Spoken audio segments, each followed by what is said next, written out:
We're doing a little bit of an extra today because who are you? Are you Nikki Ainsworth? Well, professionally, I'm Nikki Gerrard, and my married name is Ainsworth. Yeah. My professional name is Gerrard. So, right. and I suppose I keep it in terms of not confusing people. Yeah. Because otherwise they might think that I'm two separate people. This is true. The cat may join us. Hello. Murphy's looking at us as if to say, hello, you coming up? Come on. I don't mind. This is fine. Come on. You can come up. It's all good. So we're having an Our Town Has Plenty special to promote something that you are doing that I am so excited about. The reason I am so excited, I'm just going to have a selfish moment, everybody. Do. Dear listener, dear viewer, dear follower, dear, I don't know what the other ones are, reader. Yes. Is the fact that because I'm in a choir, or two now, bit selfish on the choir department, but because I'm in a choir, I came to you, didn't I? And you were highly recommended, and I came to you to get over some of my worries and some of my fears, but also to brush up on technique, which is not always evident when you go to do group singing. No, absolutely. It's not enough time, is there? No, it's very difficult to focus on it when you're trying to teach songs and focus on songs. Yeah. And focusing on songs is great. Yeah. Absolutely brilliant. We love doing that. Yeah.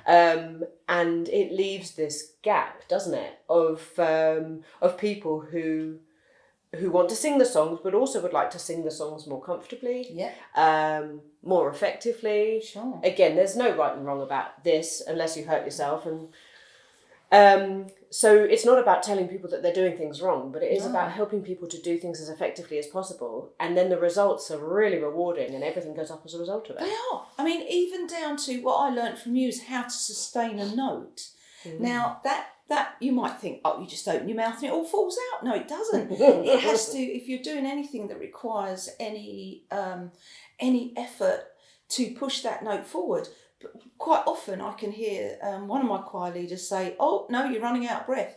You have to sustain." Now he'll tell you you have to sustain, but if people don't know how to sustain, that's the thing.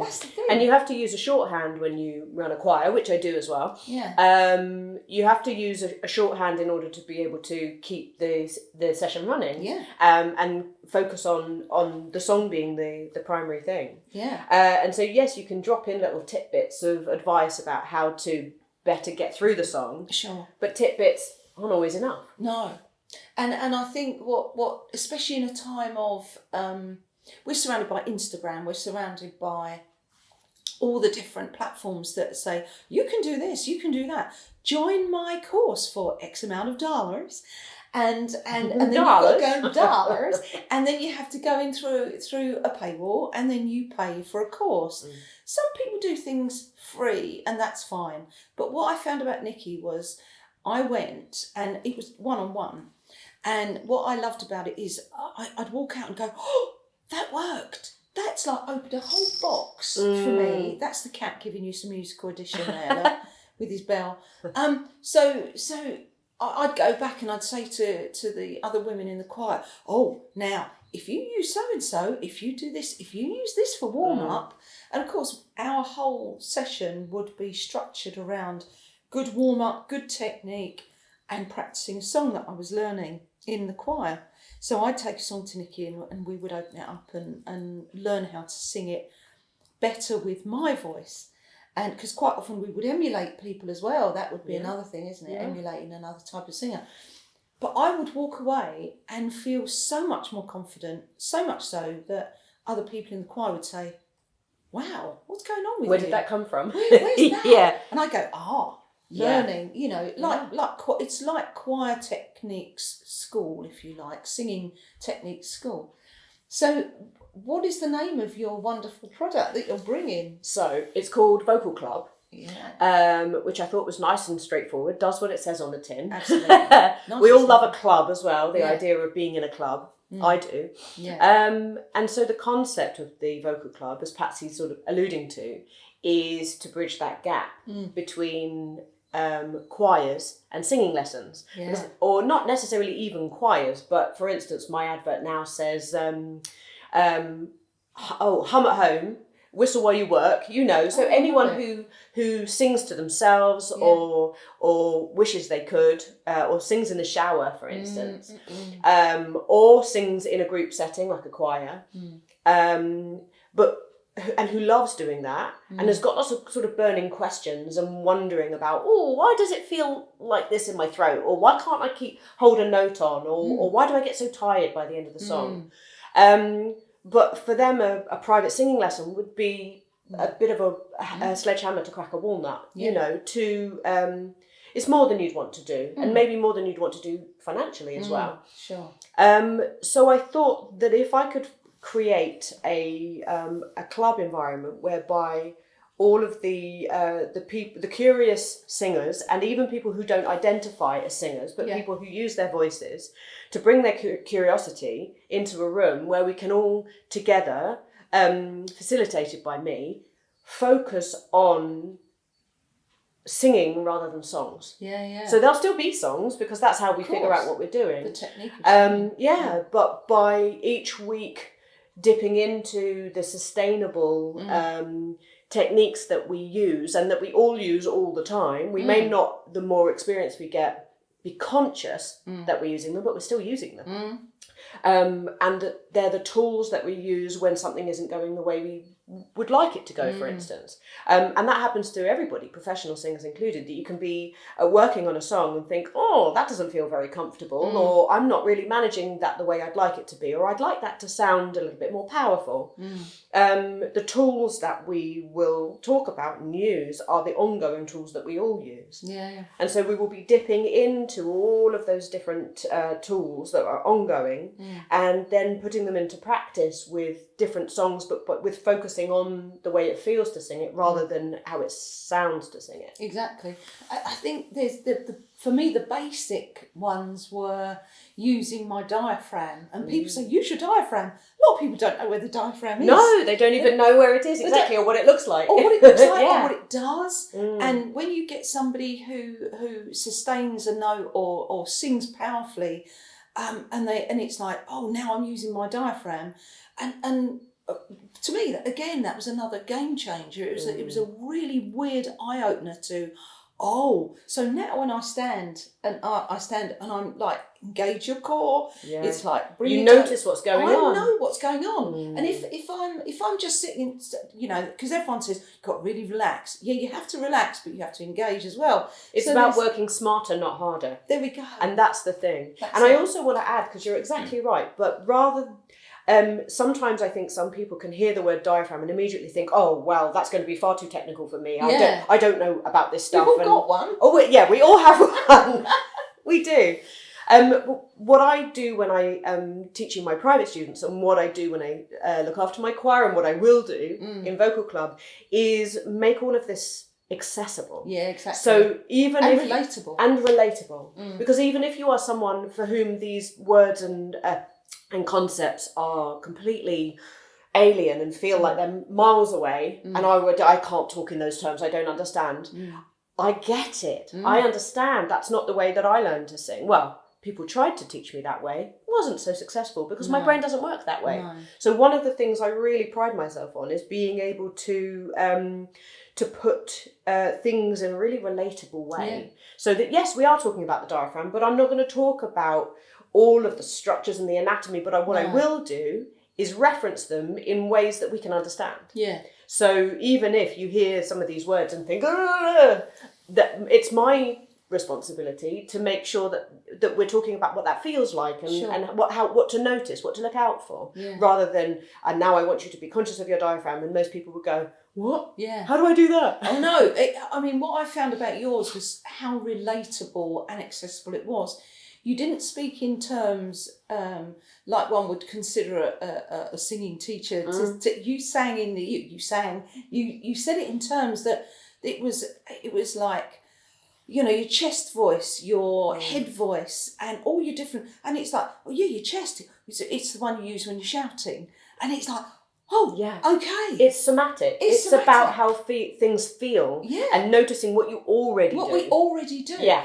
And I've got a thing about, because people used to say, well, you can sing, Patsy, because you goof about with singing. And I mock opera when I'm playing about, I goof about. Now, if I can mock opera, like this, actually, I can sing those notes. Yeah. And if I can go, hey, and I do it with my chest, I can actually sing that as opposed to just say it. And I found so much of it, and this probably, it's not as confusing as it sounds, but it in every day we hum, we use our head, we hum, we will go outside and we'll go brrr, and all of a sudden that brrr is a useful tool. It's a useful tool for warming up your voice, and all those things, and you think, is it that simple? Absolutely, it's that simple, and that's why I loved it so much. Yes, and you've hit the nail on the head, and that's what I was wanting to say, is that the people think, and I'm sure I've said this before, but I will say it again because it really is important. People think about singing as something that lives outside of them in a gilded cage and belongs to other people, and we don't have the key. And I understand why it can sometimes feel like that. Even as a professional singer, I sometimes hear singers and feel that way about it. I think, oh gosh, well, I could never do that. Yeah.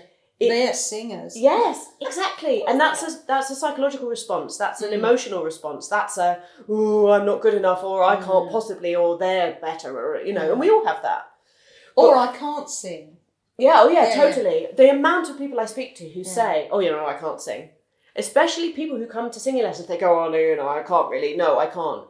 And that is so rarely the case. Yeah. Mostly it's about how they consider it, how they think about it, and what their connection to it is.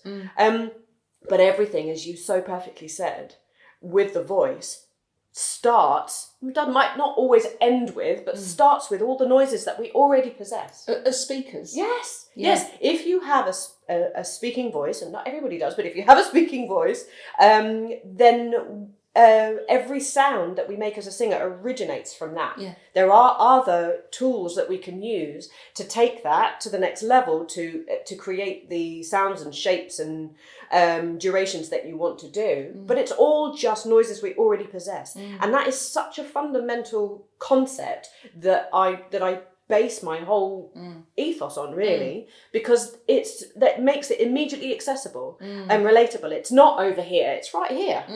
It's in everyone. And I came to you because I'd got myself some really bad habits, and as we all do, exactly. And I was mimicking, because I'm quite a good mimic, and I've always done it ever since I was a child. I was just, I'd hear something and go, I can say it that way. And I wasn't singing as Patsy, I was singing as somebody else, and it sounded a little bit weird. And you got me to sing as my voice, which was really reassuring. Yeah, and isn't that such a glorious thing? Yeah. To be able, and everybody's goals are different. Everybody's experience and what they want out of singing lessons or choir or vocal club are different. But I think something that is really, really human and basic is being able to make a sound that feels like you. Yeah. And you're exactly right. And there is, where you started and what you've suggested is that you used emulation. Yeah.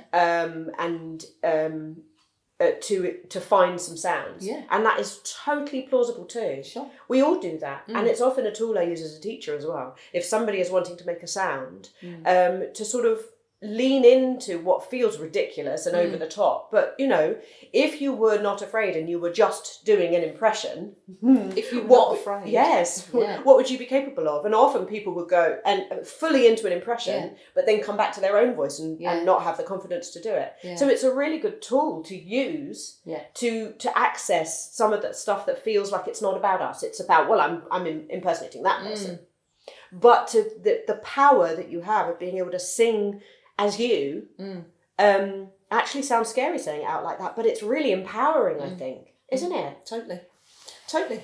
There's other things, basic stuff that I learnt from you right at the beginning, which was about how to breathe.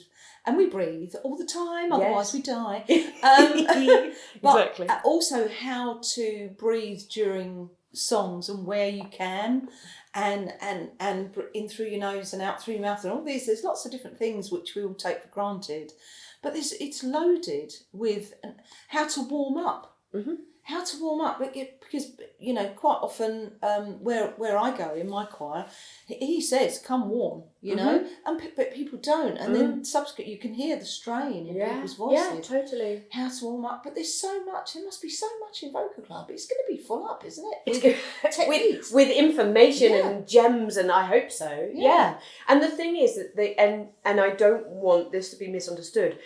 Singing, so many aspects of it are general and apply to everybody, and a huge bunch of stuff is also bespoke. It is specific. Warming up, for instance, not everybody needs the same length of warm up. Not everybody needs the same exercises, depending upon what your voice has and what it can do, or what you're allowing it to do, etc.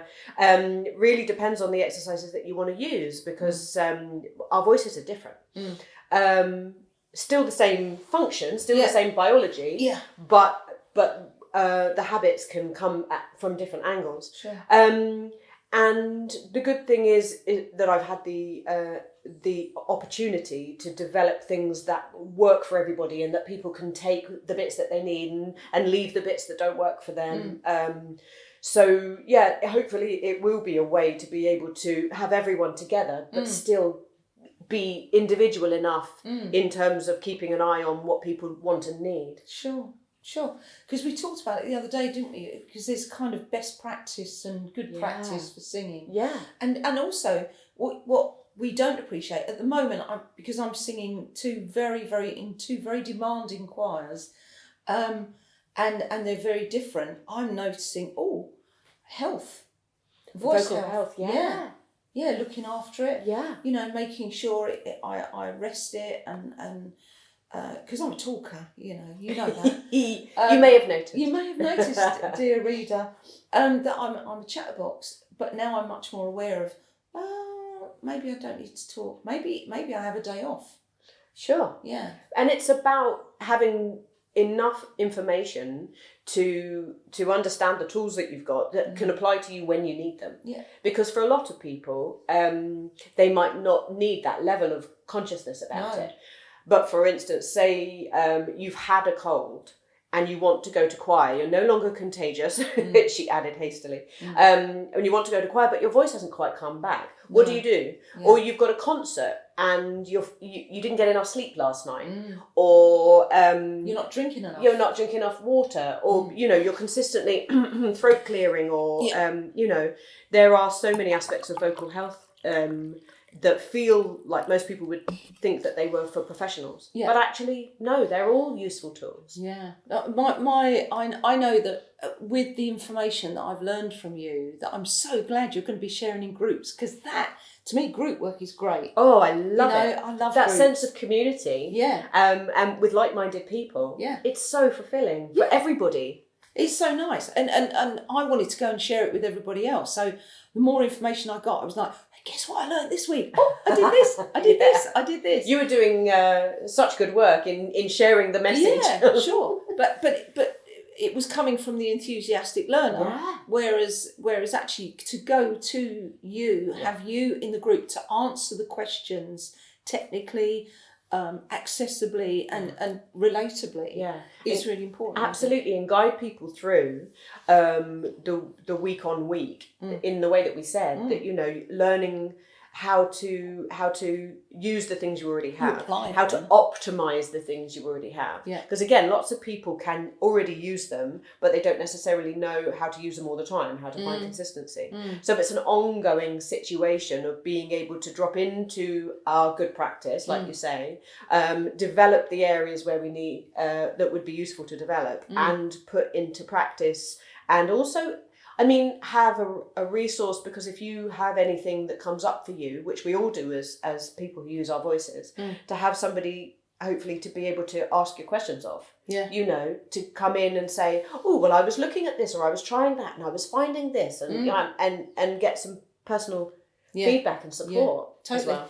And you don't have to be a singer to do this, I hasten to add, because you have clients who are public speakers. I do. Actors. I do. You have people that come in from all walks of life, people who would just want more confidence with their voice. Yes, absolutely. Yeah. I've had broadcasters, I've had people who are changing their voices for whatever reason. Menopausal women? Yes, absolutely. Yeah. All manner of people, because voice work is, it's like you say, not just singing. No. But the one thing I find, and I'm going to toot my own trumpet for a moment, why not? If not now, when? Is that the thing that most people go away with, if not all, is a sense of confidence. Because, and don't mistake, it's not inexperience that brings lack of confidence. No. Lack of confidence is something that is a flavour that we all have, and it fluctuates, you know. But even as a professional, you know, my confidence waxes and wanes. My tools hide and are refound, you know. So, but the confidence that people find, not just in their voices, but in themselves. I always say when anyone comes to choir or a singing lesson or anything, that they've already won by just picking up the phone, sending the email, walking through the door, because you've taken something that you really want to do and you've gone, yes. Yeah. And you put that tick in the box for yourself. It's going, for me. And so regardless of what you do, once you're through the door, the fact that you're there or even talked about possibly doing it, it's fantastic. Yeah. No, I love it. I love it very much. Thank you. So where are you doing this? Yes. We will be at the White Rock Hotel every Wednesday from 11 till 12:30. Yeah. And I believe the room we have in the hotel has beautiful sea views and it's very peaceful. So, I mean, what a beautiful way to spend a Wednesday morning. Yeah. We are going to be charging £8 a session. That's very good. I think so too. Wow. I think so too. That's great. But it was important to me for it to reflect, hopefully, the expertise and the benefit that people will receive, but also be accessible enough so that it doesn't feel, that's only for a certain group of people. I realise still £8 is not going to suit everybody, but, you know, as accessible as it can be.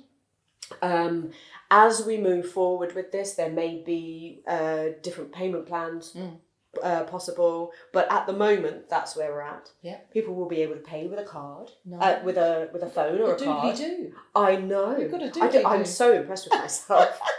That's a sum up machine to anybody else. Yes, it is. I know it's not a big deal, but you know, we have to take the small wins. The small wins. Yes, and you will go away with not just with an experience, but with resources as well. Yeah. And as we grow and develop, who knows what will happen? You know, maybe other opportunities and maybe guests coming in to take sessions and maybe short courses in specific things if we want to deep dive into a further thing. So there's lots of scope. There's masses of scope. What would I do if I couldn't talk with my hands? I know. I'm holding on to mine. So you don't? I can't help myself. So yeah, the one thing that I'm really, I'm certain it will be, and I'm really hoping it will be, is friendly, inclusive, accessible. Yeah. And everything in a language that we understand. Nothing that is going to be intimidating or to make you feel like you're out of your depth. No. My whole reason for being is to make people comfortable, apparently. So you do it very well. You do it really well. Yeah, you've been a vocal coach for a long time. I have, and you support lots of theatre groups, and your experience. So your experience is, for somebody who doesn't know who you are, your experience goes back to, forever. It does forever. I performed for the first time on stage in front of people when I was 5. Yeah. And I'm about to be, a woman never tells her age, but here I am not giving a monkeys. Yeah. 52 on Friday. Yeah. Happy birthday to me almost. Happy birthday for you. Yeah. And so I've been performing since I was 5. Yeah. I performed in the amateur world. I performed professionally for a long time. West End tours, international. Yeah. I had a wonderful, wonderful time performing. So I've got a lot of experience in that respect. I have worked as a singer as well as an actor in the singer, musical theatre, gigs, bands. Now, of course, my brain's going, what is it that you've done over all of these years? I don't remember. No, there's a void. Yeah. But there isn't really. You can find Nikki. Nikki, you're on, you're on Nikki Gerrard? Nikki Gerrard vocalcoach.com is my website. Yeah. Vocal Club has a website, vocalclub.co.uk. Nice. That where all the details are, and we'll keep you updated with everything. Yeah. And yes, we're on the socials, so I know. We'll put all those links underneath. Yeah. But you've got lots and lots of experience, so people aren't coming to you because you're just an enthusiastic amateur. You are an enthusiastic professional. That's the you. thing. Yes, and I taught for a long time and performed, and Yeah. for me for a long time that really, really worked because I got a really good balance. And then since 2020, I chose to not perform. I'm going to say for now, but I'm pretty sure my professional performance career is behind me. But never say never. But I've now been dedicated for the last 5 or so years in just teaching and being a vocal coach and